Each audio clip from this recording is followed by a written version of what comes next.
2 minutes. Sorry, I don't know if it is. Is it too loud? No. 2 minutes have already passed, so we don't want to take the time of our dear presenters today. So I would like to welcome you to this session that we are going to discuss today about the challenges and opportunities for SMEs, organizations, when they are in the journey of sustainable certification. So as you can all see here, I'm Liontaki. I'm the GSTC Accreditation Manager since the very beginning of this year, and I welcome you all. I hope that this session will be enlightful and inspiring for you. And before beginning, since we learned yesterday that we have to do with the Swedish way, I will read some of the instructions about the safety instructions, fire safety. So the premises have a voice-guided evacuation alarm. Therefore, leave the premises immediately if you are prompt to do so.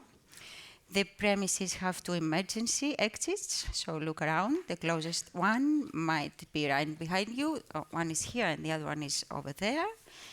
And in case of an emergency, there is a defibrillator in the entrance lobby. So I hope that you are all aware now about this. So to begin with, let's say a few things about why we have chosen to discuss today about SMEs and challenges and opportunities. Someone may think that SME small organizations don't have such a big impact on the sustainability, on the environment, on the social issues of a community.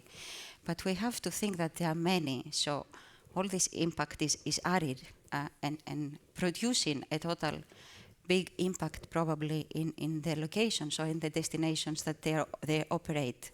And while some large organizations have allocated resources for sustainability, either money or human resources for this journey of theirs, usually SMEs don't have enough resources for them to support their sustainability. So this is the reason why we are discussing today about those and the need to support them.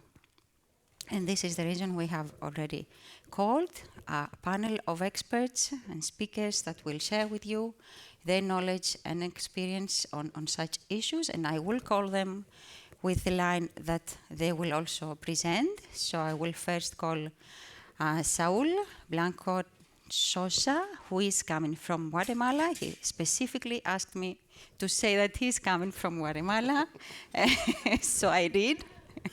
And Saul is the director of the Sustainable Travel Program Preferred by Nature. Thank you, Saul, for being here today. Thank you. And following Saul would be Federica Bosco, coming from Italy. She didn't ask, but I will say it for all. I'm coming from Greece, by the way. So Federica is the Sustainable Tourism Manager for ETIFOR, Value in Nature, supporting destinations and organizations in applying GSTC sustainable tourism practices.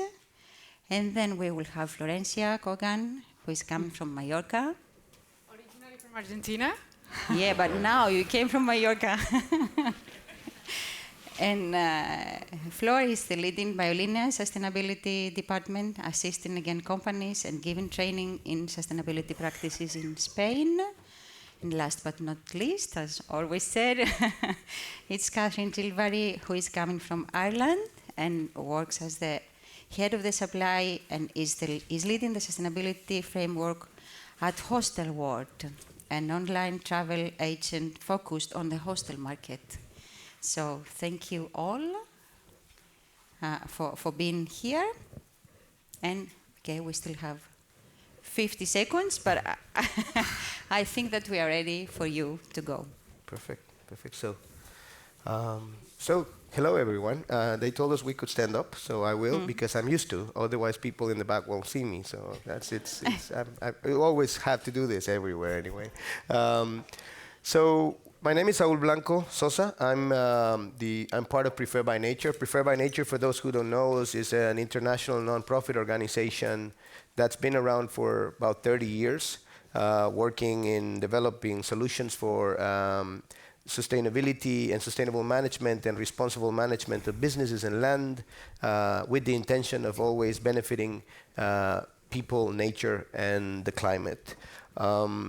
We are a global organization with about 400 colleagues distributed around the world, and from where we operate in about 100 countries, and also a huge network of experts that support us. The majority of our work is actually in the timber sector and in the sustainable agriculture sector. We are an FSC accredited CB and also a Rainforest Alliance Sustainable Agriculture accredited CB. But we're also incursioning in the sector of travel since we took over the operations of the Rainforest Alliance for travel certification in 2018. And we are now working on this sector and trying to develop in this sector a specific program that is operating under a GSTC recognized standard. So we were invited to be part of this panel, and I thought about the challenges, and I thought, well, there are so many that we could start discussing, but we need to focus, right? So I tried to come with two, and then a short list of others that might leave there for questionings or for comments.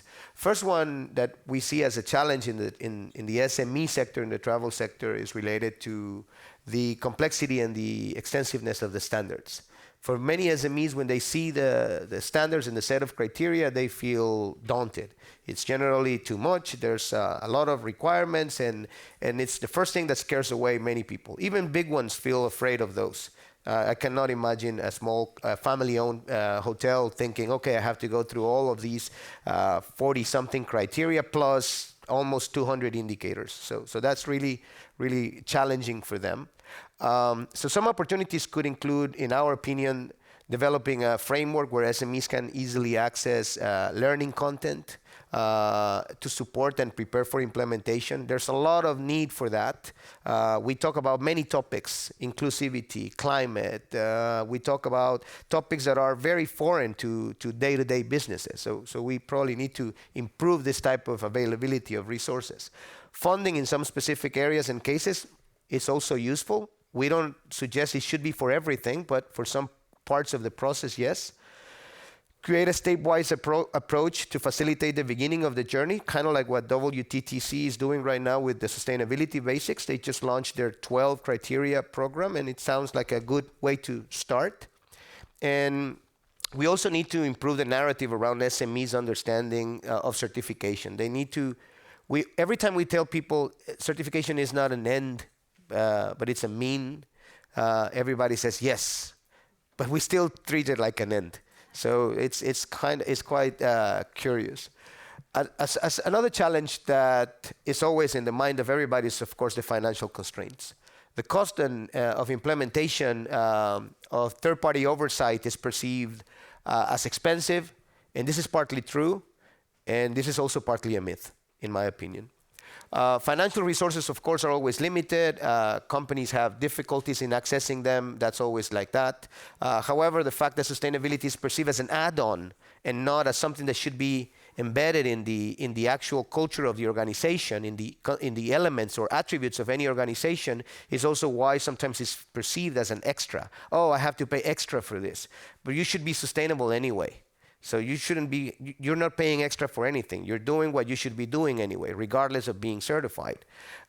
So some opportunities should include, we should develop some plans for this, continue with the stepwise approach, improve and extend probably the implementation of systems like group certification schemes, which are very, very good for SMEs, and we're going to have some comments on that. And I think there's already some experience being built around that, and that's, in our opinion, a way to go. It had worked well and tremendously well in the agriculture and forestry sectors, so in travel should be probably a good opportunity. And most of all, I think we should reinforce the message about sustainability being an attribute of business, not an add-on. Standards don't require something that companies shouldn't be doing anyway. When you read the standards, go through them and think about it. If there was no certification, should I be doing this anyway? Yes. You should be inclusive. You should be caring about the climate. You should be effective when it comes to purchasing, responsible when it comes to purchasing, responsible when it comes to natural use resources, responsible with your labor practices. Everything that is there is not an add-on. It's actually something that you should be doing anyway. So it's not expensive. And it doesn't cost a cent, actually. It helps you do what you should be doing anyway.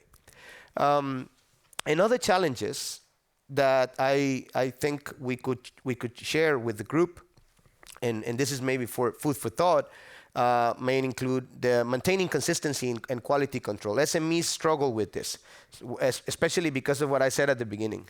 It's seen, certification it's seen sometimes as an end goal and not a mean goal, even though people think, yes, I'm here for a long journey. Yeah, but once you got certified and you passed the fever of becoming certified the first time, maintaining that over time becomes challenging. So finding ways to cross that line is also an important part.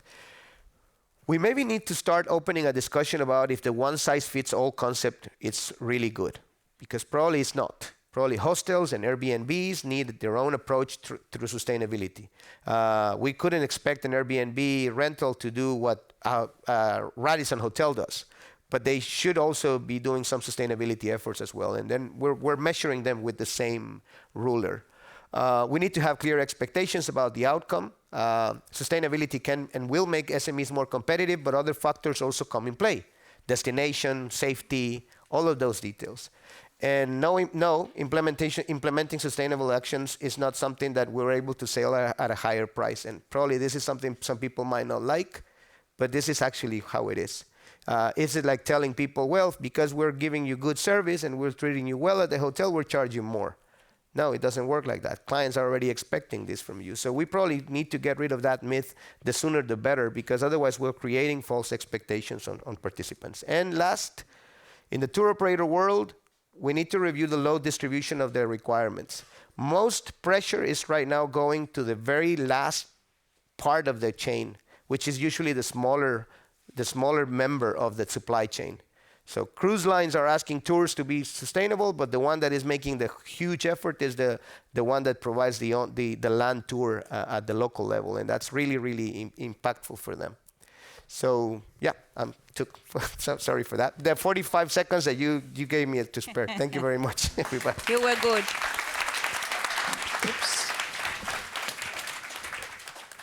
So thank you, Saul. And now Federica. Can you see the screen if I stand here? Better the other way? Okay. Okay, so thanks for being here. I've seen some faces over the last few days, so I'm happy that you are supporting us. And thanks, Raul, for giving support also, because I will explain you an ongoing project, actually, that we've been developing in the last 1.5 years. So group certification as a way to support SMEs. But before delving into the technical aspects, I would like to give you an image to make you understand what is group certification. So you see here a bunch of mushrooms. We're used to see them, use them to make delicious recipes, but underneath the mushrooms there's a complex network called the mycelium that actually connects all the mushrooms and provides them with the nutrients they need. Then the mushrooms are different in size, but they are all from the same species. So I think you will see that there's really some connections between this image and group certification, where there is a group manager that really needs to support the members of the group. But let's have some data. Maria at the beginning was saying how relevant the SMEs are for the industries in general, but especially for tourism. The annual report of the European Union tells us that 99% of the total of enterprises are SMEs, but not only the number is significant, they also are a big portion of the value generated and of employment. So if we really want to make a change in the tourism system, we really need to address those. So really guided us through the challenges that these SMEs are undergoing. So I will just wrap it up in financial needs, technical needs, because you really don't have the staff trained maybe to follow a sustainability project, and this leads to the need of economies of scale that large companies and chains actually can benefit from. Why group certification can be a solution? There's the need of a group manager that is actually doing part of the work that usually SMEs have to do by themselves. So you don't need to have a dedicated person inside of the team that is following the sustainability process. Of course, you need to train all the staff, but main part of the efforts are on the group management. And the group manager also provides a sustainable management system to the members, so all the tools they need to achieve certification. And eventually, directly or indirectly, the group manager can even provide financial support. Then we've seen that through group certification, many synergies are created between the members, but also, in the case that we will see later, between the members and the destinations. And this also leads to a decrease in costs. But the main point is that group certification allows to have a sample audit by the external certification body. So not only all the members will be audited in the first place, but through time there will be a sampling, but I will explain that better later. So you need to have actually a minimum size in order to make the group certification effective. Otherwise, you will still have the same costs. So, how does it work?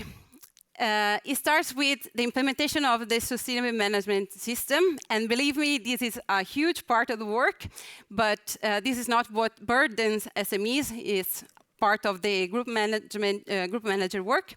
Then there's an application that starts. So, not everybody, but there's a selection of members that can join the group. And the internal auditor that we will see later must undergo internal audits. If the internal auditor accepts the members because they are compliant with the standard that is selected, then they can be part of the group. In case of main assessment, there must be also a CB audit. So it's a long process, as you see, and maybe it's even more difficult to explain. I will be here for the questions if you have more. But basically, all the members will be audited internally. Part of them will be audited by the certification body. And annually, this process repeats, of course, as GSTC certification does. So here you have a kind of theoretic model of group certification. So as I said, there's a group manager that is appointed. The accreditation manual doesn't require any specific organization type to do that. It can be a consultant, a provincial agency, a DMO, even a professional. Is not a requirement at the moment. And then, of course, there is a selection of members. So the accreditation manual tells us exactly what are the needs that must be fulfilled by members in order to join the group. First, they must be all from the same country, speak the same language, then they have to be part of the same management system, and also, and this is a big part of the thing, is that they have to have similar tourism services. This is still under discussion, so I will leave that for after the panel. An internal auditor must be appointed, and of course there's an accredited certification body that is then controlled by GSTC. This is the application we had in Trentino, thanks to Valsugana to having accepted the challenge, because it was a challenge at the beginning, and also the provincial authority, Trentino Marketing, to support financially the project. We did the internal auditing and the technical support to Valsugana DMO, and I must thank also the certification body, because they had to implement many operational procedures in order to follow the group certification. Many can argue just 5 accommodations. Actually, thank God we started just with 5 accommodations because really was experimental project. So now with the more with the involvement of the provincial authority, we will be able to engage more of them. Just to stress on the fact that the link having destination management organization as a group manager was really helpful when, of course, there's a strong membership, stewardship, sorry, because of the communication materials they could get, the projects ongoing members could join, and the monitoring that actually helps the destination comply with the criteria that are asked for destination standards. If it was complicated, it will be more because there must be certain level of assurance for the group certification. So I will not go deep into it, but the CB can give sanctions to the members. Also, the group manager, in order to maintain the group, can issue sanctions to its members. And of course, there must be an audit risk assessment. So the number of members that have to be audited by the external certification body usually is the square root of the total of members, but depending on the audit risk, they could increase. So since GSTC drives us to continuous improvement, this is some of the suggestions that we will share with them. And having also simplified GSTC standard for SMEs would really be helpful. But yeah, let's leave it to the questions. And I will quote one of my classmates. We are on a journey, and so we are really happy and excited to see how we'll take it. Thank you, and I will be here for any questions. Thank you. So I give it floor. Thank you, Federica. So I will count on you now. Okay. How much longer? We're ready for you. Should I go? Yeah. Okay. Okay, now you see me. I will stand up as well. Okay, good morning, everybody. Really excited to be here. I was in Antalya last conference, so it was so fun that I had to repeat, so here I am. And I come from Biolinea. We are a company that give consultancy services to different kind of companies, but most of them are in the tourism sector. And I head the sustainability department. But today is not about me, not about Biolinea. I come to you to show you to tell you the story about this beautiful hotel. And it is a really special hotel.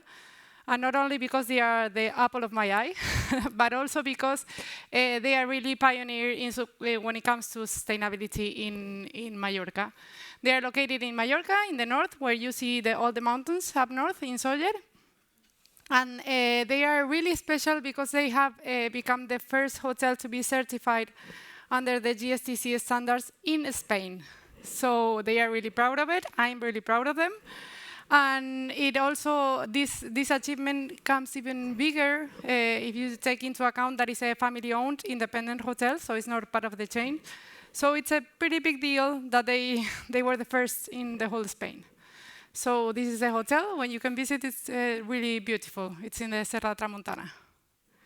Okay, just to get you saw the pictures of the outside of the hotel. I wanted to show you some of the inside, just to let you know, or to show you how the hotel keeps the essence of many, many years. It's an ancient hotel. It used to be we call it Posessió in Mallorca.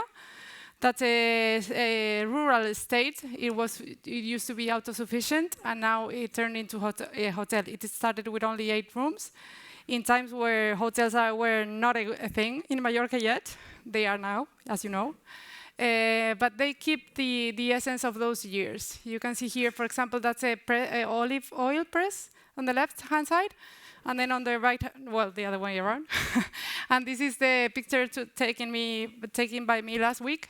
So you can see it's the same olive oil press. They preserve everything, and it's a place where the guests can sit, relax, and also read about the story, because they have the story in the walls. You can see it from the pictures, but there's the story in the walls. So as you can see, they work to preserve the essence of the hotel. And here I will talk you just a bit of the actions that that take place in this hotel. This is the garden of the hotel, that sign that you can see up on the upper right hand side. It's the actual sign in the hotel. And you can see this is a harvest from 2023. Those are the kilos that they harvested of some of the vegetables. But just to give you a scale of that, they harvested 400 kilos of tomatoes, and the same year they bought 1,200 kilos of tomatoes. That means that 1/4 of the hotel consumption of tomatoes was made by themselves, and that's a big deal because it's a 150 rooms hotel right now. So, and growing up, they have planted now 30 orange trees. So I hope I can get to the next conference with some orange to share with you. And this is the backstage, the behind the scenes. But we are really proud of that backstage as well. That's the compost area. And they produce 13,466 kilos of organic compost that they use in their own gardens. Every bit of fresh food waste is in those gardens. There's no fresh food waste thrown to the garbage. So that's a big deal for the hotel. And that's the nursery of the native plants that they take care of them there, and they're replanted. And this is the last action that I want to show you because I have to get to something else. But this is a grey water treatment plant. As you can see, it's a really small water treatment plant, but that helped them to regenerate 1,500 cubic meters of water in 1 year. And that's 10% of the whole consumption of the water of the hotel.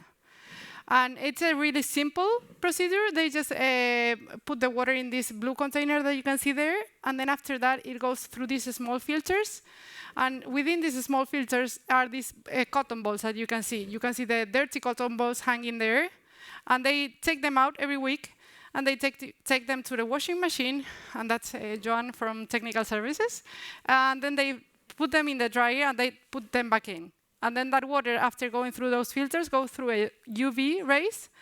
And it's just collected in a big vessel outside. It mixes with rainwater, and it's used for the gardens as well. So as you can see, there's no chemicals at all used in this. And it's a really efficient, it's a low-cost installation. So it's pretty good. There's another side. The hard side of this is to do the separation of the pipes for the grey water and the black waters in the hotel. That's the expensive part. I won't lie to you. There is expensive part. So what have been the challenges during the implementation? And they have not only been in this hotel, but in many hotels that we are working with. First of all, communications. I think it's a challenge in every business, and that's because every action has a lot of impact in different areas. As you can see, any action that you take can take good and bad impacts in the environment, in the social, and in the community, but also in various parts of the hotel. In every action, for example, the housekeeping department can be involved, but also the reception department, but also the kitchen department.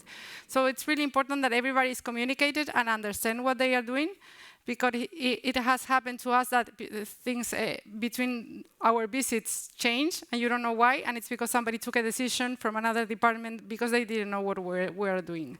So we have worked hard on the communication to make sure that it started working better. And then understand the importance of measuring and recording. Randy was talking about that in the opening session, and in the last session of data, they were talking about that also. It's really important to measure things. We are likely to take the actions because it's a fun part, and I am like that. I like to take the actions, but then when it comes to measuring and recording, we get a little bit lazy.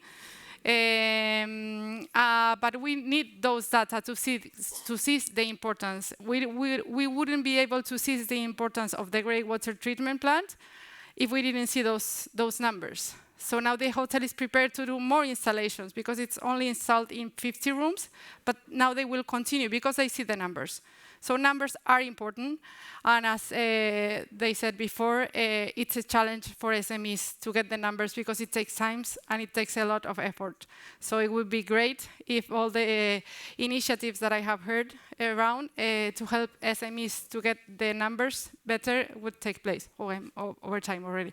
Okay, and then the last challenge is the step backs. I call it step backs because people feel that they are step backs, but I like to see it as waves.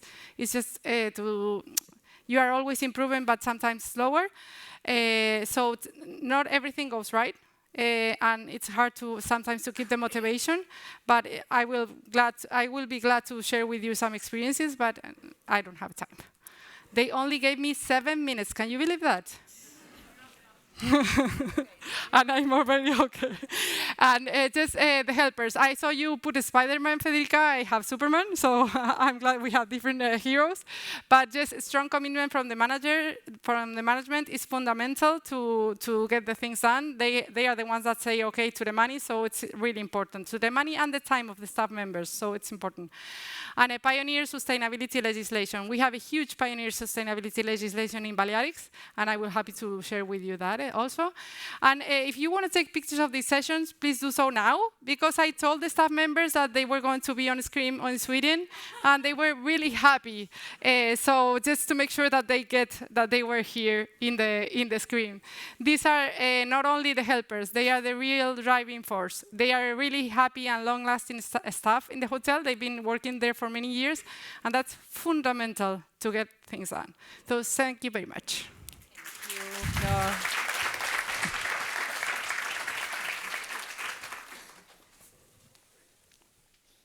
Good afternoon, everybody.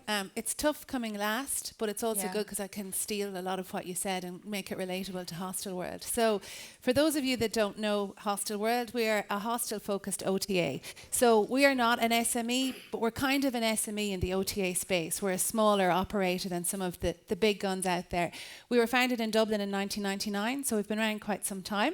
We have 16,000 properties in 182 countries, and that will form part of the challenges as I go through my presentation. 80% of our customers are aged between 18 and 35, so a very young audience. 71% are solo travellers. 88% see hostels as a sustainable choice, and 80% book shared accommodation, which is not surprising considering age, travelling solo, that's the preferred accommodation choice. So our target audience is primarily this wonderful millennial and Gen Z population, who are now the largest travel population on the planet. So there's almost 5 billion of these wonderful creatures, and 1 in 4 are planning to travel in the next 6 months, which is extremely exciting and also quite terrifying. But we'll talk a little bit more about, what we consider to be the positives when it comes to how they're traveling. 60% of our customers are already making conscious decisions to travel more sustainably. So kind of putting their money where their mouth is, traveling overland where possible, packing carry-on, anything they can do to make that additional effort. And 58%, traveling overland. I'm flying through these because I have too many slides, so that clock is huge. So they see the sharing aspect of hostels as driving sustainability. So 80% believe that they consider hostels to be the more sustainable choice. 50% refer to things like reduced water usage, reduced electricity consumption. 70% of our customers cite climate change as their number one concern, which is why reports like the one we've just published with Bureau Veritas showing the reduced emissions in a hostel versus a hotel counterpart is 82% less carbon emissions. So statistics like that really matter to that target audience. So we're unique as an OTA. We consider our customers quite unique, but our hostels are also very unique. And this is kind of going to tap into what Sal talked about, this notion of one size fits all, where it's probably simply not the case. So the hosteling category is unique. Why? The accommodation is quite different. So there's dorm and private rooms with large communal areas. So communal area can be the shared sleeping space, but also common areas, shared kitchens. They're very low cost. So they're about 25% the cost of your typical 2-star hotel. 80% are independently owned and operated businesses, and this is going way down even from your hotel. So this could be single-digit staff, tiny budgets, tiny teams. we do work with some large chains, so some of you might be familiar with some of them, and they're also doing really great things, but it is very fragmented and remains so. And then they're typically located in and giving back to the local community. So they might be in an upcycled building. They obviously hire from the local community. They showcase local artists. So a lot of really good positives. On the other side, I've talked about that low carbon footprint if you consider, the amount of beds in a particular room size, much lower water consumption. If any of you have stayed in a hostel, you'll know that hot water runs out very, very quickly. So, there's evident sustainable measures that have been taken, much less laundry requirements, lower food production and waste. So again, that communal kitchen is a key part of a hostel, and much less plastics and packaging as well. So a lot of good things going for the sector, that make it inherently sustainable. And we see hostels making an effort. So 56% of our hostels surveyed last year said they're already making sustainable efforts, but almost another 40% want to, but ask for our support in doing so, want to know how to start that journey. Unsurprisingly, considering some of the statistics on the previous slide, time and resourcing is cited as the number one constraint. When we first started this work, financial was right up the top. So this was mid-pandemic, tiny teams, no business for 2 years. So that financial blocker, which we're working as Southside to address and show that the upsides as well as the perceived financial constraints. They were least developed in any kind of recognition or measurement, so no formal process in place, and 60% favoured a badging system to highlight efforts. Now, before I go to the next slide, for anyone that was in the green claim session yesterday, I'm aware that this next slide's going to be contentious. So this is the giant green leaf in the room, and the slides were done, and I had to go with it. So I'm going as I was. This is where we've landed. So we started to talk to GSTC about 2 years ago to talk about all the things that I've just talked about, and to talk about the fact that it was a unique sector and there was a ton of disparity. And we've hostels in tree houses and reconfigured prisons, churches, castles, boats, planes. It's very diverse and disparate, and it's in 180 countries. So there's a lot that we need to do to kind of bring all of them on this collective journey. We wanted to build something that wouldn't deter them from starting, which is what a lot of, what they were looking at the time was doing to them. So we wanted this notion of ours is a staircase. I think we stole that from Randy to begin with. So it's that notion of continuous improvement.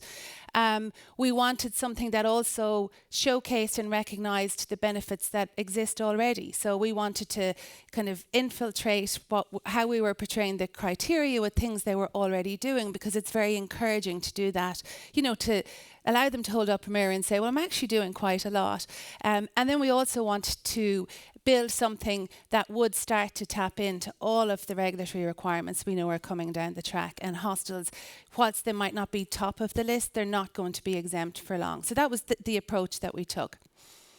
This is the front-end execution, more green badges and more labels. So I'm going to fly through this, but this is really how we're trying to encourage them. So we have positioned this front and centre in our extranet. So when a hostel logs in to do anything they need to do with their allocation, they're also being prompted to start on their journey. And then on the front end, we're showcasing it to the consumers as well, because that's the other thing. We're serving two lots of stakeholders. So it is our job to enable the customers to make choices based on what they know a particular hostel is doing as well. And then to get buy-in. So we showcase, we actually create a sense of FOMO, which always works in a hostel. They're very intrigued to see what their colleagues are up to, and their colleagues are very willing to share. So we showcase really nice case studies across the site. We also have responsible travel award winners. We don't reward them, our customers do. So hostels submit their initiatives and then the customers vote on those initiatives. We invite the lovely people from GSTC to our conferences to talk about, all of the things that we should be doing. So that up there is like an Instagram memory. It's exactly 2 years ago since Randy first addressed our hostel partners at our Hostelworld conference. And then we have Jorge down at our conference in Colombia last year. And then we also invite hostels who are doing great things to our conferences to talk about what they're doing, how they're doing it, why they're doing it. And they're queuing up to share their stories and the benefits that they're seeing when they do all of this. And then we produce reports like the one I mentioned with Bureau Veritas as well, to make sure that we're showcasing, the benefits of the hostel community. We also got some nice coverage. So we launched our bespoke framework that we worked on with GSTC just 2 months ago. So it's very new, which is also, I'm hesitant to pull it apart just yet, knowing what's coming down. We've put 2 years into it. We see hostels are getting on board. So we're going to continue that, certainly for the foreseeable. And then really to just end with an opportunity. So for us as an OTA, we see ourselves having a really unique opportunity to influence this largest travel population. So for our hostels, we've obviously provided this framework to help them remove those perceived blockers and constraints. We plan to continue to lean on that peer-to-peer power of that community. So connect them and share what they're doing. And we also will obviously continue all those benefits of the sector that I've just talked about. For our customers, we're going to showcase the efforts hostels are making through that badging system, so enabling them to make an informed choice. We also have a lot of social features and events and things that we do, so we're encouraging hostels to load anything that they're doing in this space to showcase it to hostels. And we need to figure out the feedback piece. So we talked about it yesterday, I think it was in a session with Randy around, you might not be collecting specific reviews, but you'll see it in your review scores, and you'll see it. So what we're doing currently is harvesting sustainable, relevant feedback in our generic feedback, because that customer feedback piece is very tricky. So it's things like a notion of somebody coming from an established market to a less established market and deciding that a hostel's just not doing anything right. Or it's what you see in the foreground, but you don't know what's happening in the background. So that notion of making sure that the feedback is fair and measured, and figuring out how to tackle that. And then for us, we'll continue to promote hostels as the most sustainable choice. We'll continue to collaborate with other industry leaders at events like this, where we're sharing all of the things that we're seeing and all of the trepidation and fear we have as we head into the unknown of the next few years. And really what we want to do is have our hostels kind of safe in the knowledge that if they achieve a level on Hostelworld, it's more broadly recognised, so they're not having to fill in multiple different frameworks and forms, and to just try and simplify that process. And I'm way over and talked way too quickly, so listen, thank you so much. You're the winner.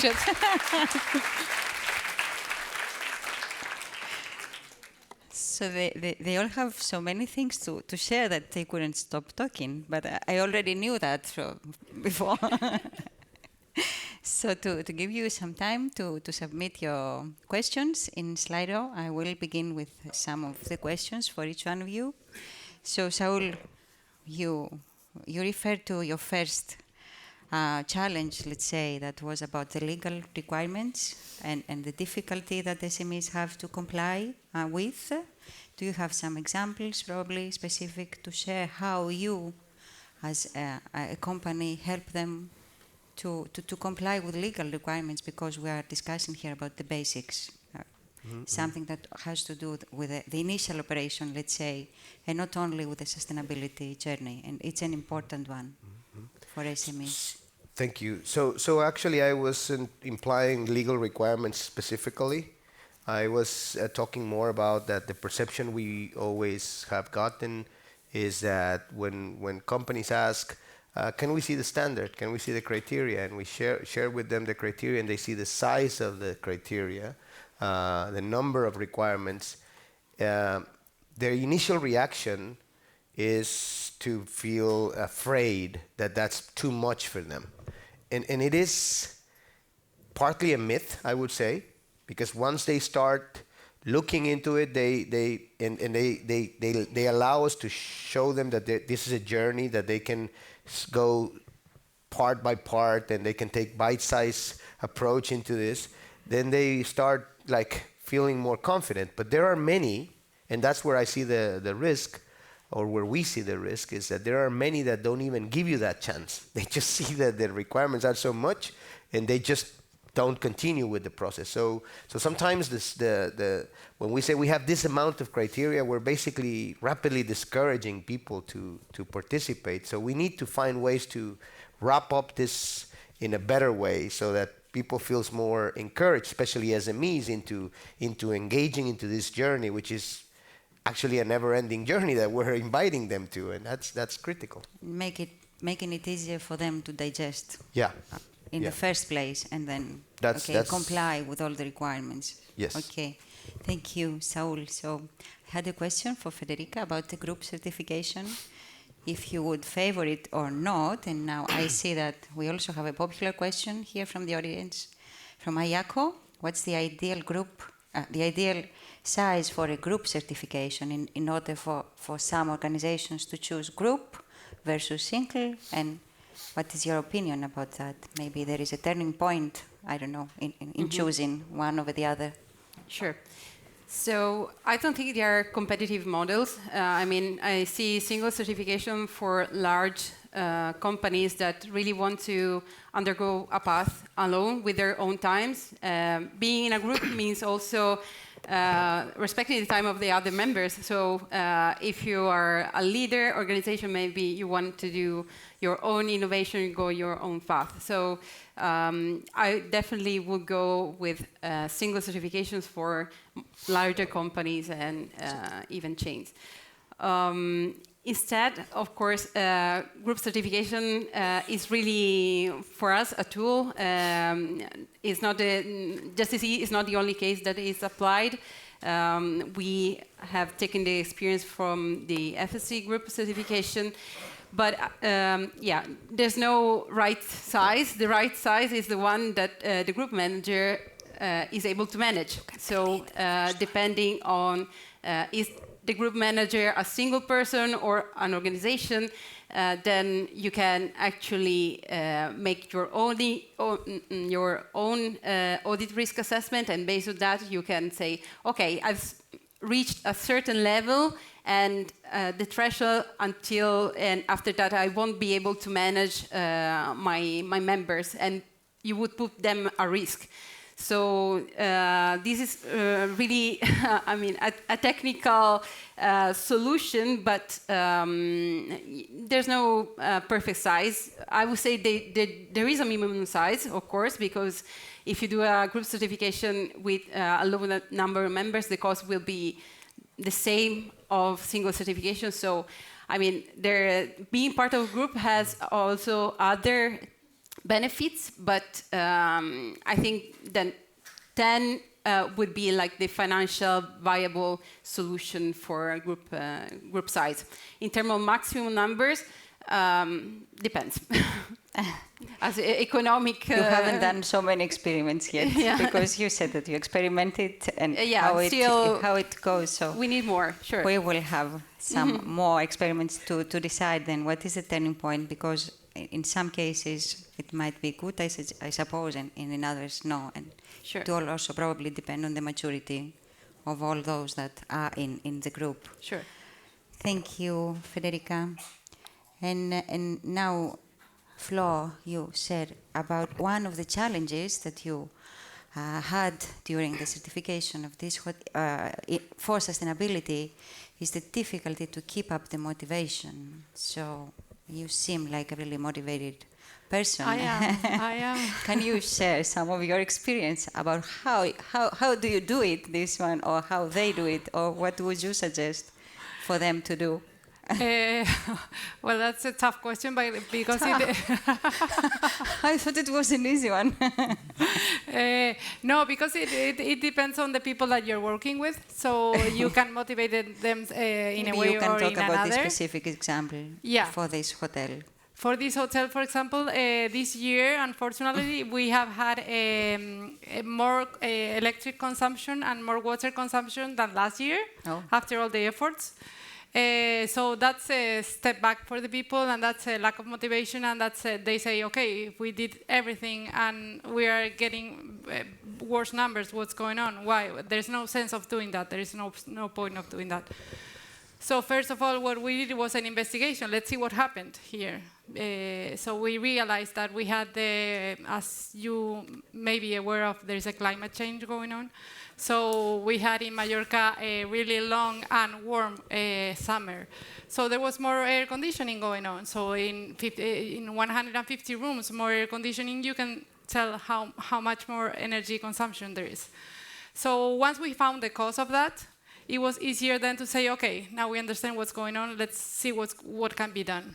And that all our efforts weren't, I don't know how to say in English, but had a meaning anyways, because if we didn't do what we did, it would be even worse.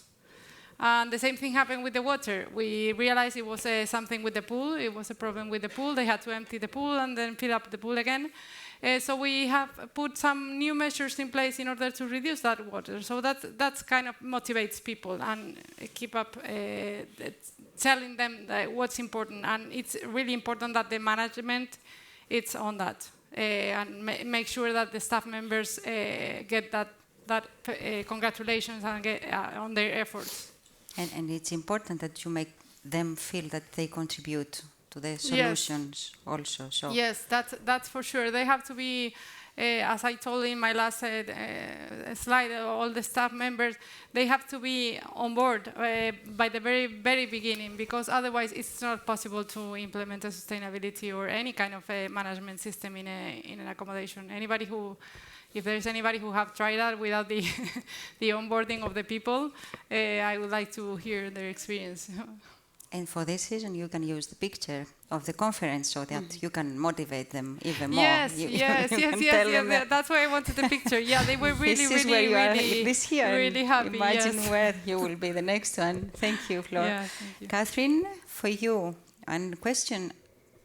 I think that you said something about some numbers, 60%, or when you did this survey to the hostels were already implementing some, and 40% they were willing to beginning with their sustainability journey.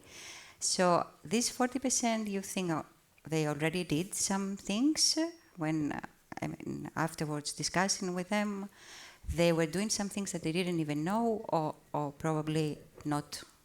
So I think it's that. So the 60% that we're doing weren't necessarily measuring, and then the 40% that want to, like all of the things I talked about are happening anyway, but they never kind of held that mirror up to look at themselves to see what they were doing. So a lot of what we've done with the framework, as I said, is used a language and based the descriptors of the criteria on feedback we got from the hostels. So we did a lot of surveys before we launched that framework to make sure that what we were building resonated and was fit for purpose. So the language we've used is what they told us they were doing, in essence.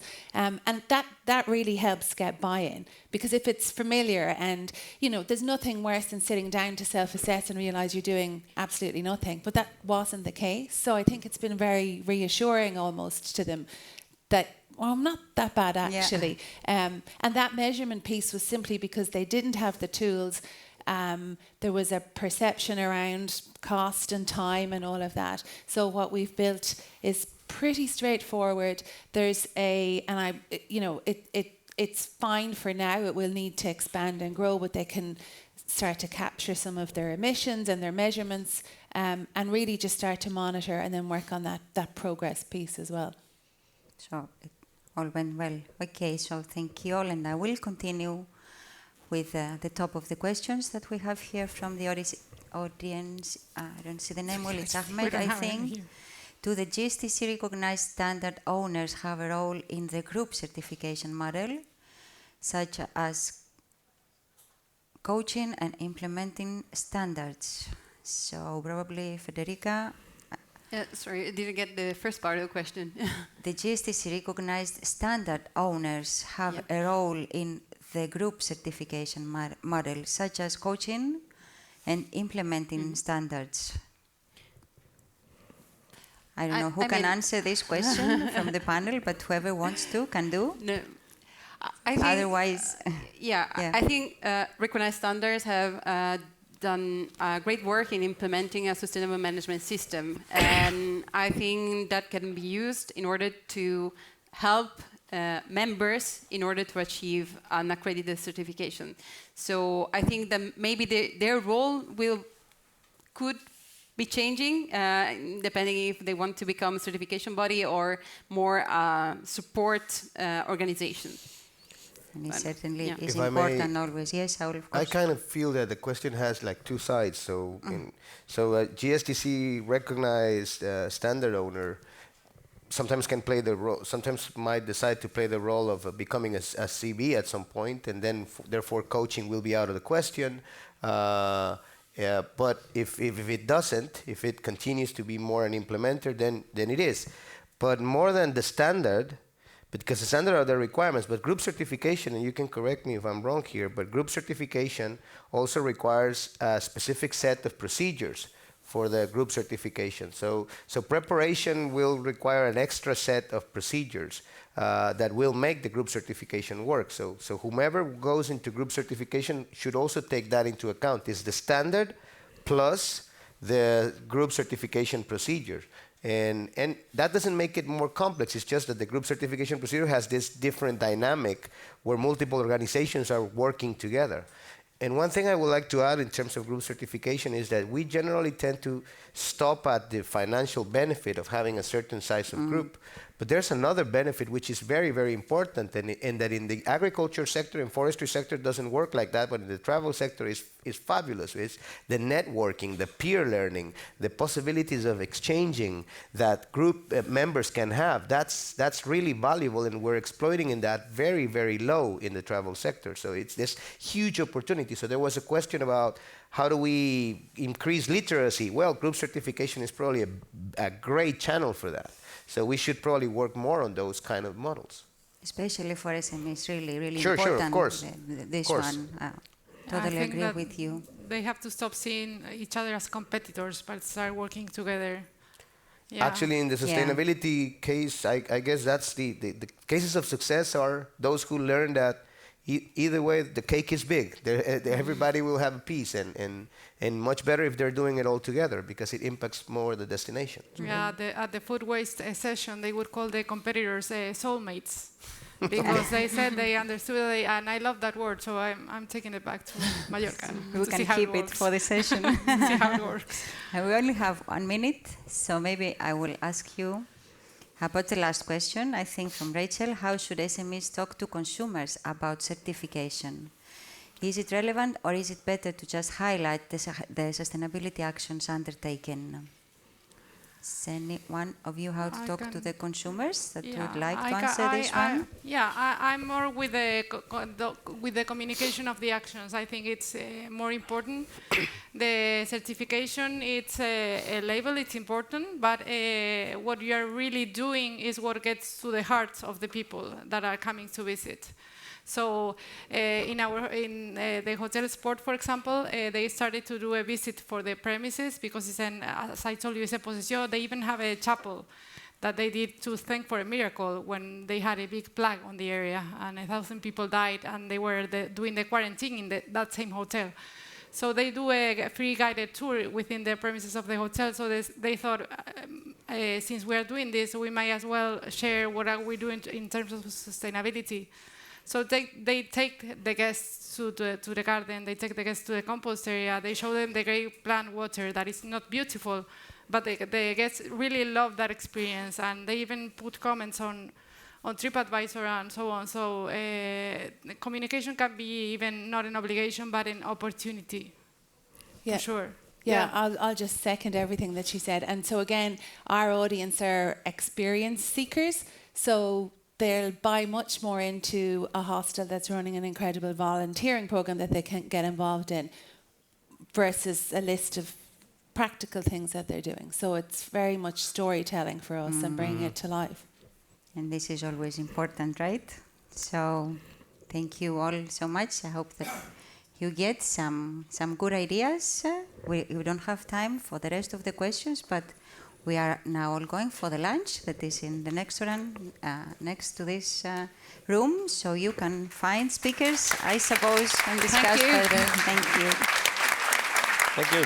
Thank you. Great team.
Speaking, sorry, to the, okay, sorry, I will help Maria say that the lunch is here, not in the technologies.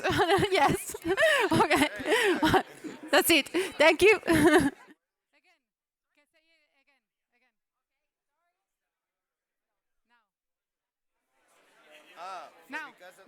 Go now. Okay, Lunch. sorry. Yes, I will. Yes. Sorry.